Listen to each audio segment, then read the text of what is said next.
તો તમારે પણ જો આધાર કાર્ડ અપડેટ કરવું હોય, મોબાઈલ નંબર ચેન્જ કરવો હોય કે નામ ચેન્જ કરવું હોય, એડ્રેસ ચેન્જ કરવું હોય, તો તમારે સરકારી કર્મચારીઓના કે સરકારી દફતરના ધક્કા ખાવાની કોઈ જરૂર નથી. તમે તમારા મોબાઈલથી પણ આ કામ કરી શકો છો. તો કઈ રીતે કરવાનું છે ચાલો જાણીએ આખો વિડીયો ઠેઠ સુધી જરૂરથી જોજો, એટલે તો જ સમજાય છે, નકર નહીં સમજાય. અને હા મિત્રો, એક ખાસ વાત કે આ અપડેટ કરેક્શન એ જ લોકો કરી શકશે જેને ઓલરેડી પહેલેથી જ મોબાઈલ નંબર આધાર કાર્ડ સાથે લિંક છે. એ જ લોકો ટ્રાય કરે, બીજા કોઈ ટ્રાય ના કરે તે પહેલાં એક વખત મોબાઈલ નંબર લિંક જરૂરથી કરાવી આવે, પછી જ આ એપમાં કામ કરી શકશો. તો ચાલો જાણીએ આખો વિડીયો.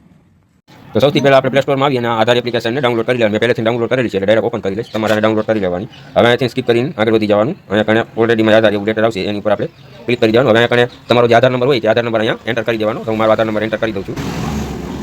મેં મારો આધાર નંબર એન્ટર કરી દીધો એટલે પછી આ રીતે મેસેજ આવશે. અહીંયા કણે ટિક માર્ક કરી અને પ્રોસીડ ઉપર ક્લિક કરી દેવાનું. હવે અહીંયા કણે સિમ તમારું દેખાય છે કે કયા સિમમાં છે તો એની ઉપર ક્લિક કરી દેવાનું.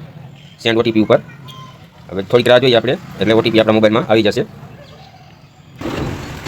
તો જો આપણો ઓટીપી પણ વેરીફાઈ થઈ ગયો છે. હવે અહીંયા કણે ફેસ સ્કેનરનું આવશે. હવે અહીંયા કણે આપણે ફેસ સ્કેનર કરી લેવાનું આ રીતે.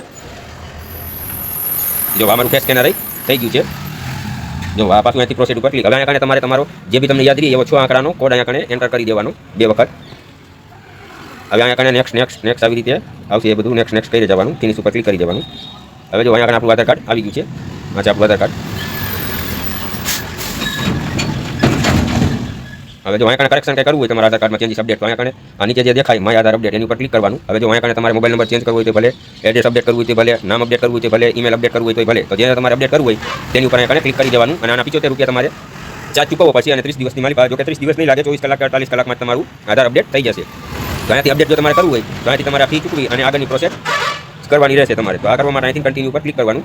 હવે અહીંયા તમારો જે મોબાઈલ નંબર બદલવો હોય તે નવો નંબર અહીંયા એન્ટર કરી દેવાનો. મારો જૂનો નંબર ઉપર દેખાય છે તો મારે બદલવાનો નથી, એટલા માટે મારે કંઈ કરવાની જરૂર નથી. જો તમારે બદલવો હોય તો અહીંયા તમારો કોઈ પણ નવો નંબર હોય ત્યાં આવી રીતે એન્ટર કરી દેવાનો.